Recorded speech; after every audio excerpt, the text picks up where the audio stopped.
Hi everybody, this is Grushenka Talks Films, and so far we've watched 267 Criterion Collection films this year, and counting. We're still at it. It's December. I have just finished a tremendous amount of marking, and I wanted to give you my top 5 for the month of May 2024. We watched 31 movies during the month of May, so it was tricky to pick. And these are my absolute favorite top 5 from the month of May. Check it out.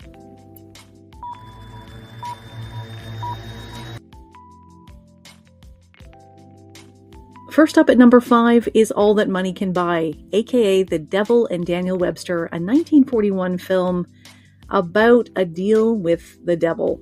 Not proverbial devil, but the actual devil. And in this case, it was directed by William Dertillet, and is based on the novels by Stephen Vincent Burnett. And it's a fascinating film about making that deal to sell your soul for political power and money. And it's one movie that I think, when I was building this list out, a lot of folks should watch now. In light of political current events, it is a moral tale for everyone. And I can't help but think, as I was contemplating this list, that if more people watch this film, they might make better choices, especially when it comes to our political movements around the world and the slow and now fast creep of authoritarianism, and people who are really selling out their own communities, families, and the most vulnerable among us to get money and fame and power.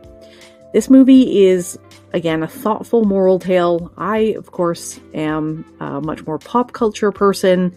This Criterion journey has been very, very edifying, and I, of course, had seen the Treehouse of Horror version of this in The Simpsons, where Flanders is actually the devil, and, Marge Simpson saves Homer's soul, without giving anything away if you've not seen it. But it is a really fascinating study of Americana, the American culture, and those who sell out everything they believe in exchange for a bit of power and a bit of money. Watch this film. It's very important you do so, I think.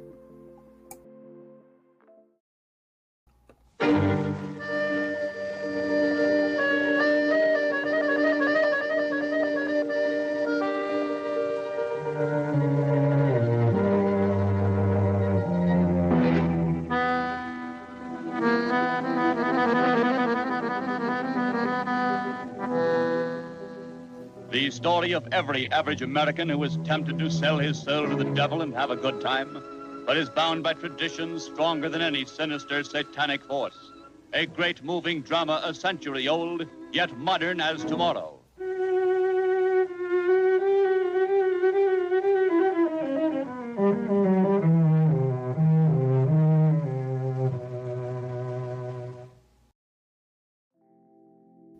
It really isn't an exaggeration to say that I've been thinking about this film for decades now.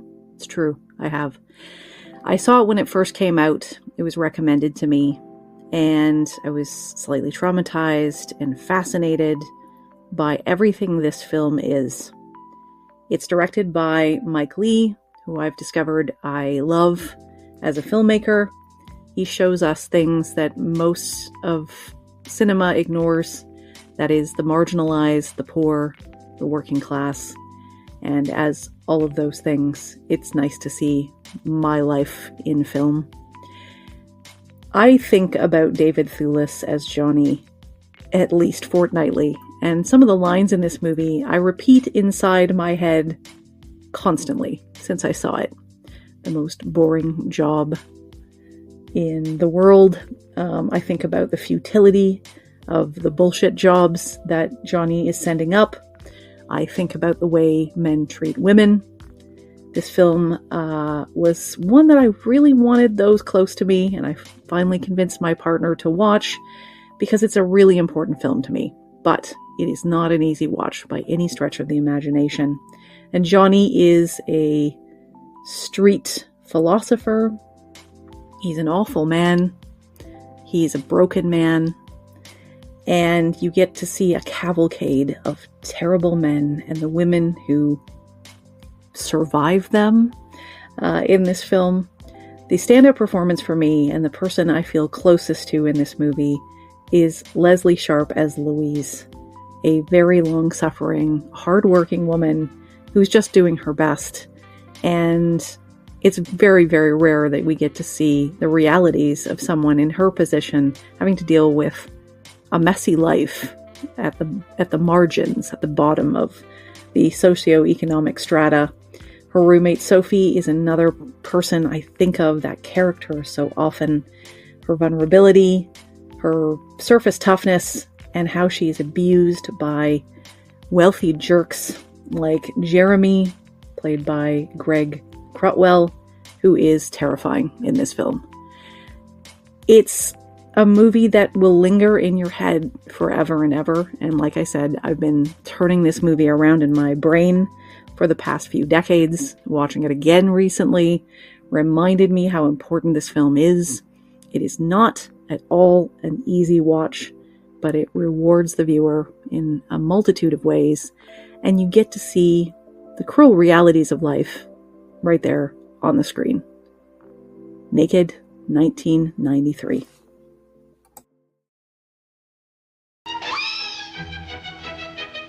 It was a sensation at the Cannes Film Festival, winning Best Actor and Best Director awards. At the Toronto Film Festival, it won the Critics' Prize. From acclaimed director Mike Leigh, the creator of High Hopes and Life is Sweet, a different kind of movie. What is a proper relationship? Living with someone who talks to you after they've bunked you. Are they both the same size, or is one bigger than the other?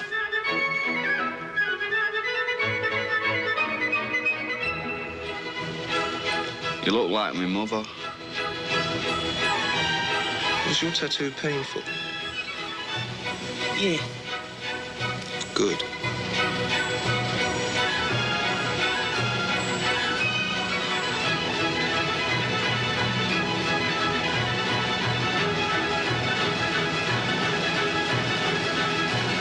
Naked, a new film by Mike Leigh. At number 3, Squid and the Whale, 2005. This was written and directed by Noah Baumbach, whom I now know I really like. This film was recommended to me over and over again, but because I felt like it was too close to home, I resisted its charms until now. I regret the years I didn't spend watching this movie. It's something that I actually purchased as an apology to my daughter because we lived in a divorced household. I divorced her dad, and it's about split time with mom and dad. It's about the terrible, terrible time that kids have while they're going through a divorce situation. It's about toxic masculinity and men who do not contribute and are generally useless and are much more involved in their own egos, and women struggling to keep the family going, and unequal share and division of domestic and parenting labor. It's got post-secondary commentary here because the dad in this film, Bernard, played by Jeff Daniels, is insipid and egotistical and is a professor and has students, he says, coming on to him. And it's about kids and families and insecurities. It's a lot. It's a lot. And it feels like a mirror is being held up to a lot of people with this movie. It is tough to watch, but like I said, I purchased a copy of this movie for my daughter as a way of apologizing and validating her experiences, because it is a really, really cinema verite. It is absolute truth on the screen, and it is worth your time. So, number 3, Squid and the Whale. Try and hit it at your mother's backhand. It's pretty weak. Yes. Joan. I'm sorry. Okay. Your mom and I, we're going to separate. I've got you Tuesday, Wednesday, and every other Thursday. Well, what about the cat? Cat? We didn't discuss the cat. I've got an elegant new house across the park. It's an elegant block, the filet of the neighborhood. Here's a desk for you to do your homework. Dad, this is for a lefty. I've come by to tell you I'm not staying here anymore. Why? Because you cheated on Dad. Your father told you. Under our noses, like a brothel, men coming in and out. You sound like your father. I've never had an affair with a student, though many have come on to me. That's why you might not want to be attached to your age. When am I going to meet Sophie? She's not gorgeous, but she's cute. Did you like Sophie? She's not the type I go for. Lily is pretty.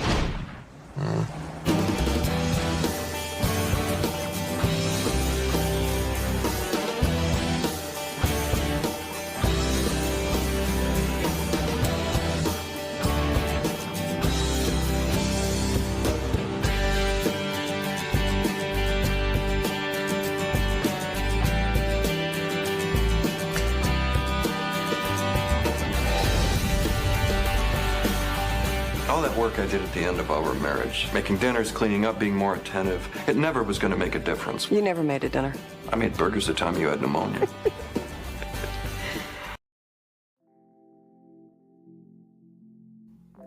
I think that May might have been my month of confronting tough stuff because a lot of the films in this month were too close to home. And this number 2, The Green Ray by Eric Romer, a 1986 film with the unbelievably wonderful Marie Riviere playing Delphine, is truth. It is absolutely a reality for a lot of women. I've met women like Delphine. I might have been a woman like Delphine. A lot of this was improvised. It is a rare, apparently, film in the Eric Romer catalog that is so very, very improvised. And that's credit to Marie Riviere, who is remarkable in the role of Delphine. She's engaging in a lot of truth-telling. It's really about a woman trying to find something to do on the August, I think, holidays in Europe. It's so weird for North Americans to watch a film like this and think, what, you have multiple weeks off? I haven't had a vacation in I don't even know how long.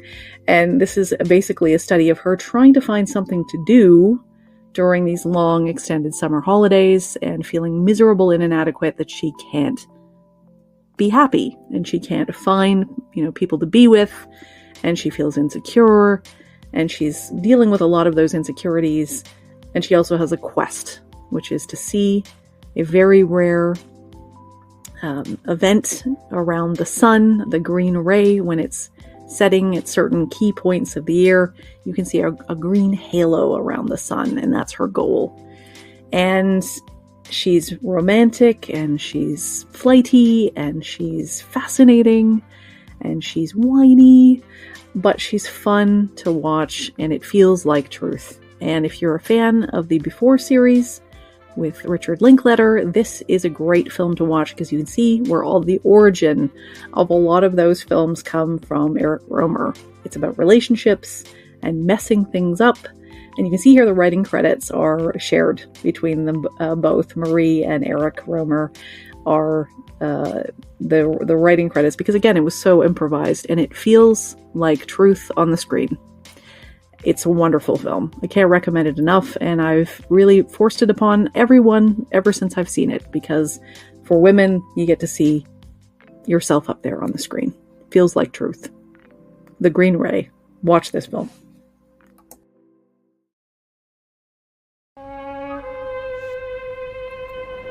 Tu sais ce que c'est le rayon vert? Non, c'est quoi? Bah non, je pars avec personne. Enfin, pour l'instant, je pars avec personne. Bah, tu vas bien trouver quelqu'un quand même. Pourquoi tu ne pars pas toute seule? Parce que ça me branche pas. Mais c'est merveilleux de partir toute seule. Je trouve ça inhumain. Je te dis que c'est comme ça qu'on fait des rencontres. Moi, j'ai rencontré personne. Viens, Cherbourg. Viens. On va s'amuser, on va rencontrer des gens. Tu veux qu'on aille à la mer demain? Faire de la voile. De la voile, je veux bien aller à la mer, mais je peux pas faire de la voile parce que j'ai mal au cœur en bateau. T'as mal au cœur en bateau? Il est pas mal, hein? Bonjour. Bonjour. T'es vachement culotté, toi. Tu sais, c'est au moment où on s'y attend le moins qu'on rencontre toujours quelqu'un, hein? Enfin, justement, je m'attends à rien, alors je voudrais bien voir si je peux rencontrer quelqu'un. Il te plaisait pas?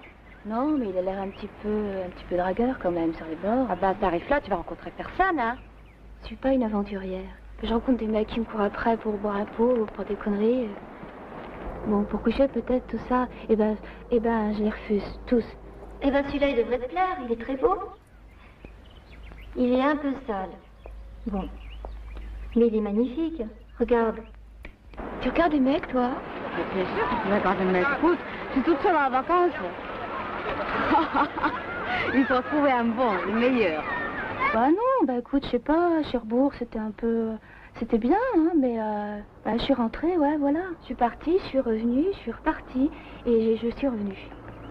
Et je me sens un peu nulle, parce que maintenant je me trouve comme une idiote à Paris, tu vois. Je suis un temps sinistre. Et je veux dire, si les gens ne vont pas vers moi, c'est comme ça, c'est que je vois rien, et je peux croire à une chose, je peux croire aux cartes à jouer, aux petites cartes à jouer qu'on trouve dans la rue. Enfin, moi, je trouve des cartes à jouer dans la rue. Tu en trouves souvent? J'en trouve parfois, à des moments. D'ailleurs, je m'y attends pas du tout, et je marche et je trouve une carte. Oui!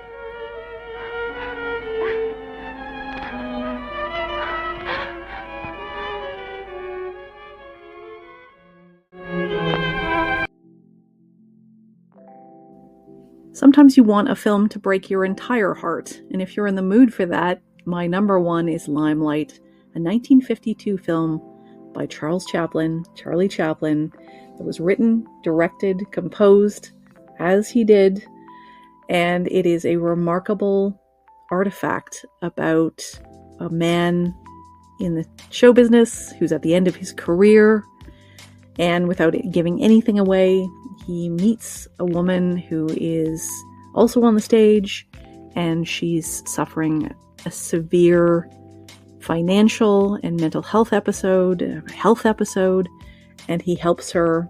And it's really about the theater and the community around the theater and how people help each other and hurt each other, and what happens to a superstar at the end of his career, and how does he go on when there are no more audiences to applaud him. It's an incredible love story and a real incisive look at what it is to be a performer, an artist, and a free thinker. It's a wonderful, wonderful movie, and I really can't recommend it enough. If you've not seen this film, really give it a chance, because it is deeply, deeply emotional, and will leave you feeling really good, even though it breaks your heart. Limelight, 1952.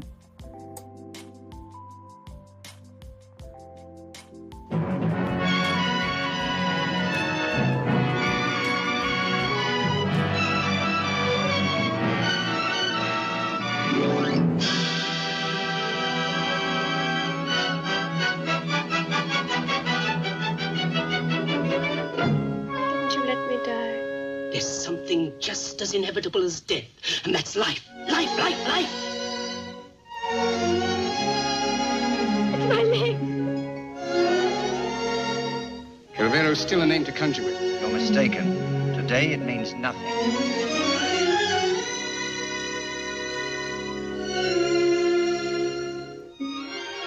You and me, together. Desire is the theme of all life. I'm walking! But remember, I love you. Really?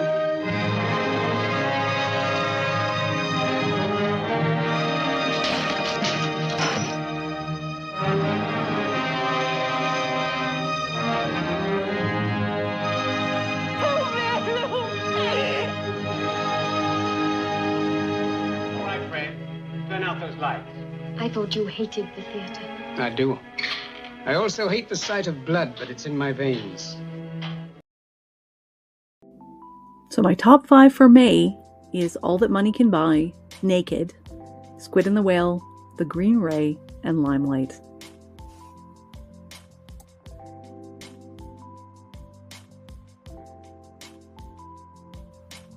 This is my top 5 for May 2024, my Criterion movie marathon. Next up, June 2024, where you get to hear about my top 5 movies in the Criterion collection for that month.